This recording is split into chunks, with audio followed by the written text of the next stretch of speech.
waxaa maanta degmada Woodward ee gobolka Cayn si ballaaran loogu soo dhaweeyay garaadka beesha guuleed garaad Cabdirashiid Cismaan Waraaba Dheere iyo wafdi ballaaran uu hogaaminayo garaadka oo safar kaga soo kicitimay dalka dibadiisa ayaa deegaanka Woodward waxaa loogu soo dhaweeyay si ballaaran iyadoo qaybaha kala duwan ee bulshada deegaankaasi ay maanta saf dheer ugu galeen balliga degmada Woodward ay caanka ku tahay waxaana halkaasi ka hadlay qaybo kamid ah bulshadii ku soo dhaweysay garaadka deegaanka Woodward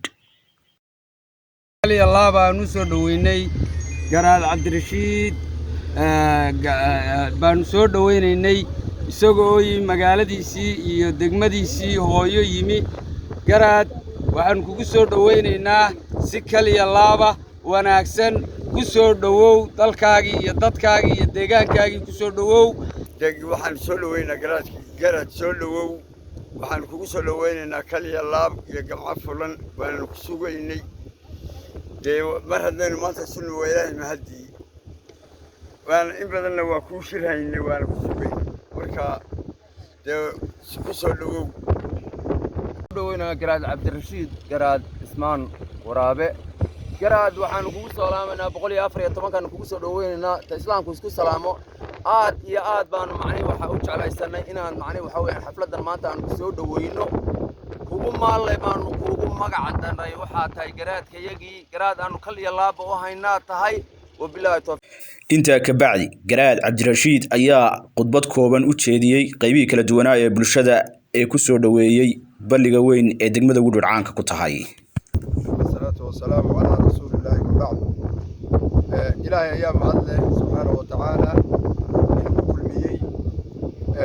munaasabadan soo dhaweynta aad u qiimaha badan taas oo dadweynaha reer Woodward ay meel magaalada ka baxsan ay hor yimaadeen waa aad iyo aad baanu ilaahay u mahadinaynaa kadibna waxaanu u mahadcelinaynaa dadweynaha reer Woodward ee waqtigooda qaaliga ah noo bixiyay ee noo huray waxaan leenahay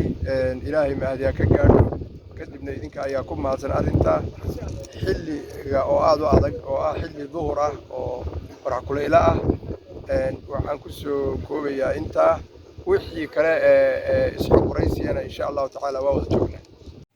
intaasi ka bacdi garaad Cabdirashiid ayaa loo soo galbiyay gudaha magaalada Woodward isagoo halkaasina kula hadlay wajigii labaad ee soo dhaweynta dadweynihii ku sugnaa gudaha magaalada Woodward isagoo halkaasina uga jeediyay kelmad ducaa ilaahay tabaaraka wa ta'ala saasaan uga bareen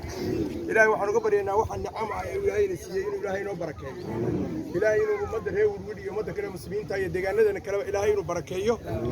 ilaahay inuu noo ziyaadiyo barakadaas ilaahay inuu nicamta uu nasiiyay oo ay nicmada islaamku ugu horeyso ilaahay inuu noo barakeeyo ilaahay inuu cibaadadiisa nagu arsaaqo ilaahayna waalidkeena iyo waalidkiisa inuu naxariisto dumaradeenna iyo caruureenna ilaahay inuu xifdiyo ilaahay waxaan ka baryaynaa dumarkeena iyo caruurteenna ilaahay inuu xifdiyo dhallinyaradeenna iyo odayaasheenna caqliga u saaxiibkaana ilaahay inuu xifdiyo ilaahay saasaan uga baryaynaa waa xilli kulul oo duhur ah wixii kale is xog horeysiya insha Allah ta'ala reer Woodward waa wada joognaa